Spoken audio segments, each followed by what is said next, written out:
News, सच जरूरी है। दर्शकों नमस्कार, मैं श्रद्धा तिवारी और आप देख रहे हैं MNS न्यूज टीवी। तो आइए देखते हैं दुर्ग छत्तीसगढ़ से आई हुई खास खबर। एक नजर डालते हैं आज की हेडलाइंस।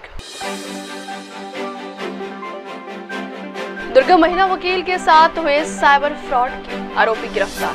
उद्धव ठाकरे के रुख पर चंद्रशेखर बावनकुळे ने दिए बड़े संकेत। वक्फ बिल के समर्थन से नाराज मुस्लिम नेताओं ने छोड़ी पार्टी।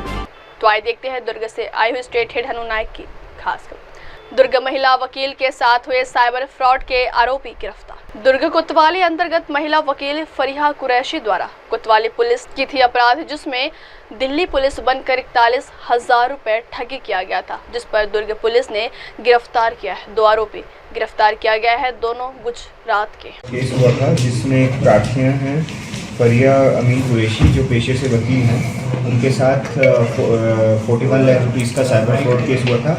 डिजिटल अरेस्ट का उसमें मोडस ऑपरेंडी था। तो इसमें हमने विवेचना FIR करने के बाद विवेचना स्टार्ट की और विवेचना के दौरान पता चला कि बहुत सारे खाते हैं, 3-4 खाते हैं लगभग, जिसमें पैसा गया है।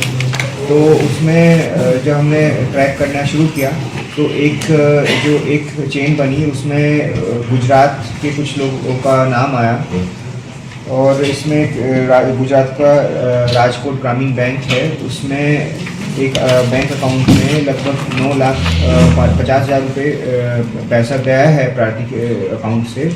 और इसी को जब हम ट्रैक किए तो पता चला कि एक करंट अकाउंट है जो मनीष दोषी नाम का एक व्यक्ति है गुजरात का, उसके नाम से उसका ये अकाउंट है, उसको ये ऑपरेट करता था। हमने जब चेक किया तो पता चला इसने जो 9.5 लाख रुपए हैं वो भी हमारे पास है। और जब इस बेसिस पे हमने सर इन लोगों के खिलाफ में पहले भी अपराध पंजीबद्ध है क्या सर? नहीं सर, इसमें कौन कौन है, क्या क्या? सर इसमें ये अशरफ है, ये मनीष है। अगली खबर, उद्धव ठाकरे के रुख पर चंद्रशेखर बावनकुळे ने दिए बड़े संकेत। वक्फ संशोधन बिल लोकसभा में 238 के मुकाबले 288 वोटों से पास हो चुका है। अब इसे राज्यसभा में पेश किया जाएगा। लोकसभा में बिल का विरोध करने की वजह से पूर्व मुख्यमंत्री उद्धव ठाकरे की शिवसेना बीजेपी और उप मुख्यमंत्री एकनाथ शिंदे की शिवसेना के निशाने पर आ गई।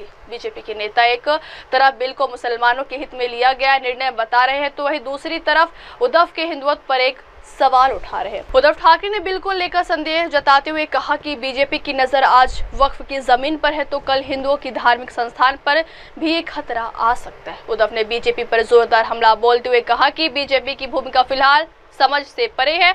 वक्फ बिल पेश करने के लिए चुनी गई 2 और 3 अप्रैल की तारीख पर सवाल खड़े करते हुए उद्धव ने आरोप लगाया कि अमेरिका के साथ चल रहे टैरिफ वार से ध्यान भटकाने के लिए बीजेपी ने वक्फ बिल लाया है। अगली, वक्फ बिल के समर्थन से नाराज मुस्लिम नेताओं ने छोड़ी पार्टी। लंबी चौड़ी बहस के बाद राज्यसभा में भी वक्फ संशोधन बिल पास हो गया। अब इसे राष्ट्रपति के पास भेजा जाएगा, जहां से यदि मंजूरी मिलने के बाद ये कानून बन जाएगा। इससे पहले बिहार की सियासत में कई सवाल जोरों से गूंजने लगे कि क्या संसद में वक्फ संशोधन बिल का समर्थन खुलकर करने का साइड इफेक्ट नीतीश कुमार को पार्टी के भीतर उठाना पड़ सकता है। क्या मुस्लिम वोट की जमीन बचाने के लिए अब तक बटे हुए विपक्षी दल संसद में एक हो गए? कारण वक्फ संशोधन बिल पर नीतीश कुमार की पार्टी के समर्थन के बाद मुस्लिम नेताओं में नाराजगी खुलकर सामने आई। जेडीयू नेता और बिहार में शिया वक्फ बोर्ड के चेयरमैन फजल अब्बास ने कहा कि वक्फ बिल को लेकर मुस्लिम अवाम में गुस्सा है। बिहार में शिया वक्फ बोर्ड के चेयरमैन जो जेडीयू नेता भी है, उनका कहना है कि बिल का समर्थन करने से जो मुस्लिम जनता में है उसे नीतीश कुमार को समझना होगा।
अब वक्त हो चला दर्शकों ब्रेक का। ब्रेक से लौटने के बाद देखिएगा देश और दुनिया की तमाम बड़ी खबरें। बने रहिए MNS न्यूज टीवी पर। नमस्कार। Hi, this is Abhijit Sawant and you are watching MNS News. आप देख रहे हैं MNS न्यूज, सच जरूरी।